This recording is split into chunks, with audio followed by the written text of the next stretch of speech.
I have is, as you just finished stating, there's a lot of information out there, and the vast majority is false, inaccurate, or it's misleading with intent. And I need to clarify a number of those before I'm able to make a decision on where we're going. So let's first talk about a couple of the statements that you made earlier. And I believe you said, Ms. Moran, that you're giving us the same information you gave yesterday. Can you clarify that, please? Sure. We had put a proposal forward in the form of a letter agreed to by all the other partners for a recommendation for the city's contribution. For the city's contribution and no one else's contribution, or just the city? It also outlined. Okay. It also outlined the contribution made by both the Government of Canada as well as the Government of Alberta, which the Government of Alberta had already written a letter on October the 12th, committing their $700 million. So right. It was outlining. It was capturing the Government of Alberta's, capturing the Government of Canada's, and making a recommendation for the City of Calgary as captured in a draft letter. So in my understanding that the letter we have in front of us now was signed yesterday, and therefore it became accurate rather than proposed or possibility or discussion points. That's correct, with some minor wording revisions, not content or intent revisions, that we have a signature from our Premier, Rachel Notley, as well as the Government of Canada's Sport and Science and Sport Minister, Christy Duncan. Okay. Then I also heard that there was a need to get a signature on the letter that was urgently requested yesterday. I'm assuming that that signature was referring to the letters we have in front of us. Yes, Councillor. Okay. So the deal we have here is no different than technically the deal we had yesterday. Yes, Councillor, that's correct. Thank you. So now let's get to the security. What we see now is we see a reduction in the cost, and I'm glad you, excuse me, I'm glad you went and you talked about the difference in the games and referring to Councillor Maglioka's, someone's opinion that it's going to cost $5 billion. I had 3 tweets coming to me some time ago, and I will go through them, Your Worship, because I think they're extremely important on where we're going. One tweet sent to me said, I don't want the Olympics because I'm not getting a C train to the airport. The second one said, I don't want the Olympics because I'm not getting a C train farther north on Center Street. And the third one said, I don't want the Olympics because I'm not getting a new arena. So I would assume that those 3 projects technically have nothing to do with the Olympics. That is correct. Okay, but there are things that people want added to the Olympic budget, you might say, because we're having the Olympics. And does that come to the point of the differences between the operational and the capital projects that quite often people assume Olympics go over budget because of the capital projects? That is exactly right. I'll use an example of Vancouver, who had a low-cost, very responsible bid and budget and delivery of the games.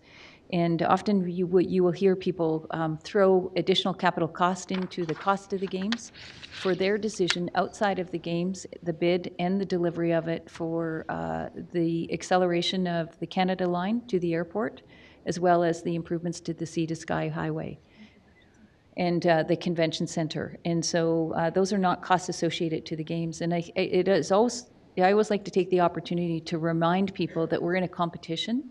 And so, in addition to being responsible to our citizens, we also have to remember that we're competing with jurisdictions.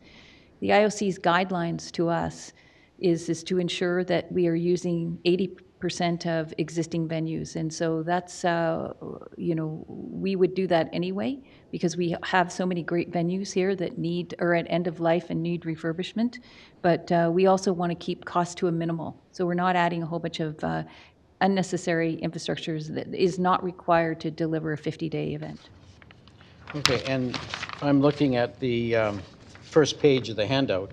Yes. It says original budget $3 billion, revised budget 2.875. I'm assuming that's the operational budget, is that correct? This, Or is that the sorry, you're capital? referring to the first one? No, that is the public Capital. funding request from all orders of government. There is also a operational budget, which is $2.45 billion. And just be careful not to double count those numbers, because there's, of which 91% of it is covered by private sector.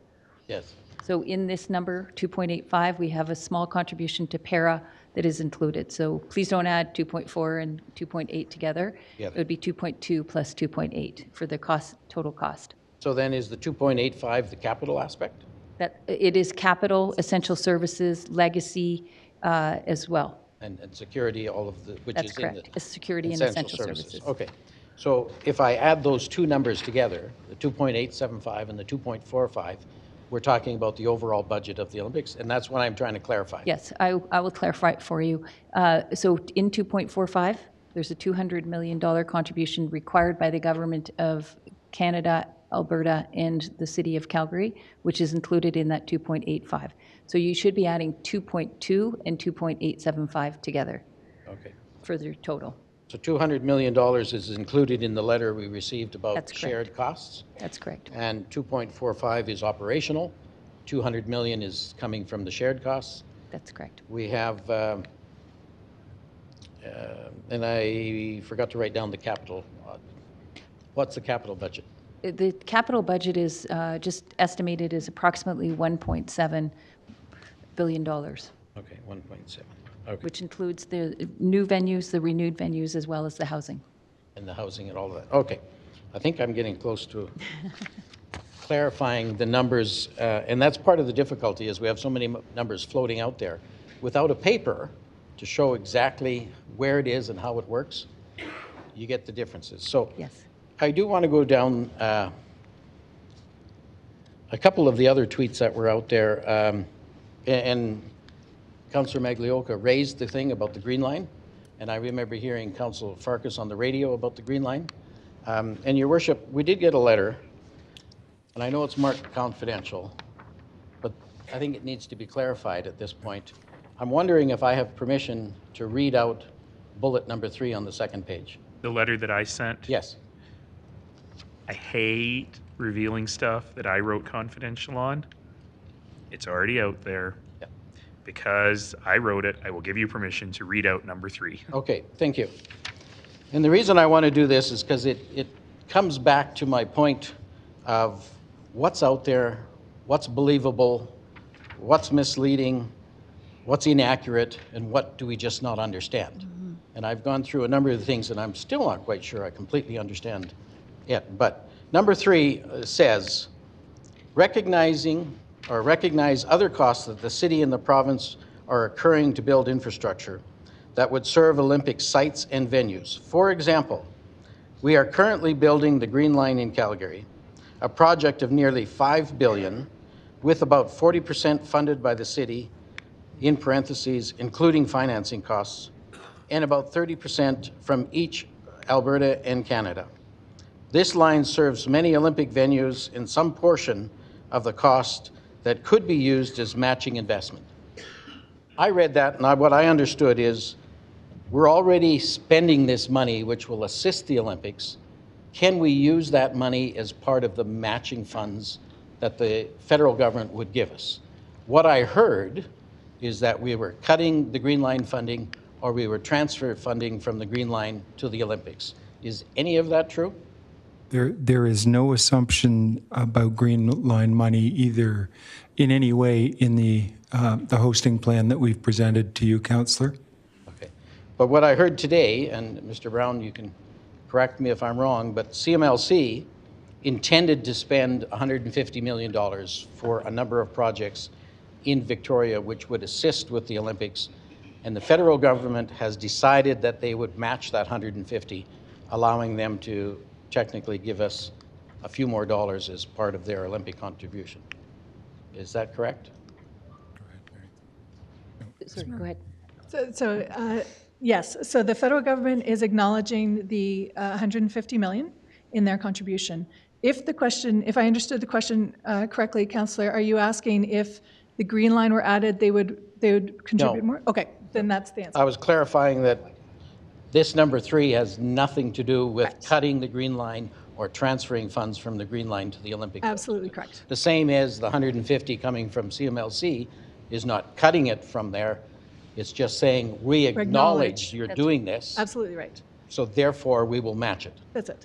And that was the intent of number 3, not to cut and not to transfer, which was portrayed out in the media. Absolutely right. Okay, thank you. Security, you've already gone over this, but I think it needs to be said again, and I know Councillor Magioka asked it, but we didn't do it, you didn't do it, but the people providing the security actually came forward with a budget that's less than what we thought. That's correct, including the Calgary Police Service. Okay.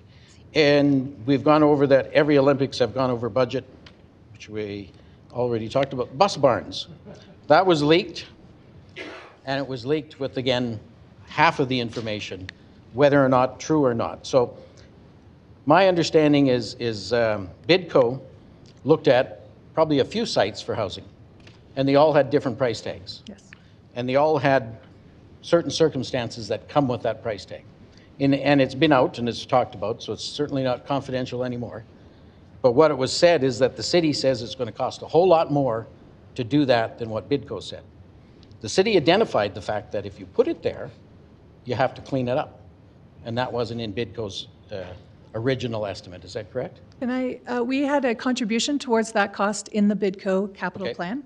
And so by removing that, it not only comes out of the HOSCO plan, but then the city has a savings with respect to the games. And that's where the difference is. You had a contribution, but not the full cost. That's exactly right. Okay. If we move the housing, then we don't have that cost. If we move the village, we don't have that cost. Right. Yeah. Okay, perfect. But yet it was said that here we have this big problem. So,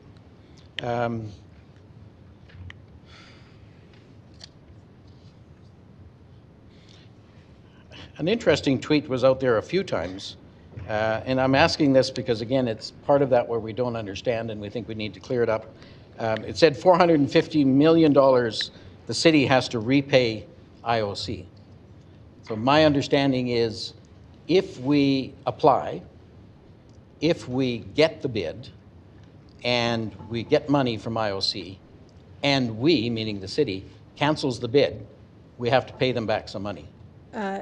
No, not quite right. Okay. That's- So I think what's happening is that number sounds very much like the broadcast revenue Yes. that's being provided. So that's 452 US in future dollars. Correct. That gets paid throughout the 7 years in planning on a schedule. A certain amount of that is held back till the end of the games. Okay, Okay. So number one, there's something called a broadcast refund agreement. So I think that is where the confusion arises. Yep. That agreement says if we cancel the games, not if we cancel the bid, if we get all cancel through- the games. Cancel the games, okay. Or otherwise do not broadcast them, then they will have paid us TV revenue for something we did not do. right. So that's the agreement. If we cancel the games, we would have to repay the broadcast money advance Oh, payments. okay. So just one more point. So the games have been canceled for 3 times in history. One is World War I and twice in World War II. Okay. So in other words, IOC is going to give us money. If we cancel, we have to give the money back. Sorry, I missed that last part. The IOC is going to give us money and If we cancel the games, if we cancel the games. we have to give the money back. Yes, and in addition, we have identified there's insurance available for broadcast interruption and for games cancellation. Okay. So part of that, we can insure against that if it's some other reason, say there's a technology failure or something like that. Okay. Yeah.